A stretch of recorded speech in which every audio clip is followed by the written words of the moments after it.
Serial गहना में दिखाई जाता है कि राजीव कह रहा होगा कि तुम्हें चाहकर भी कुछ नहीं कर पा रहे हैं क्योंकि तुमने हमारे खिलाफ जाकर गहना से शादी कर ली, इसलिए ये सब कुछ हो रहा है। वह तुम दोनों की वजह से ही हो रहा है। अब उर्वशी हमसे 30 साल पुराना बदला लेने वाली है।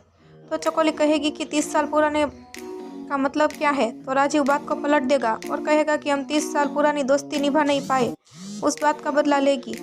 उनसे दोस्ती को दुश्मनी में बदल दिया। इस लड़की के कदम इस घर में पड़ते ही इस घर पे मुसीबत आ गई है। तो गहना कहेगी कि इन सब में मेरी क्या गलती है। मैंने तो उर्वशी और आलिया का सच सामने लाने के लिए यह सब कुछ किया था, क्योंकि वह अच्छे इंसान नहीं है और डॉक्टर बाबू को नुकसान पहुंचाना चाहते थे। तो आयुष्मान कहेगा कि उन्होंने सिर्फ हमें बचाने के लिए यह सब कुछ किया, क्योंकि आलिया मेरे लिए सही नहीं थी। देर से ही सही, लेकिन मुझे एहसास हो गया कि गहना सही है, इसलिए मैंने उनसे शादी करने का फैसला किया था। तो राजीव कहेगा कि तुम्हारा एक फैसला हम सबकी जिंदगी बर्बाद कर रहा है। तो आयुष्मान कहेगा कि पत्नी का साथ देने से, उनके साथ खड़े रहने से किसी की जिंदगी बर्बाद नहीं होती है, लेकिन आपको यह बात क्या ही समझ में आएगी। आपको क्या पता कि पत्नी का साथ देने का क्या होता है।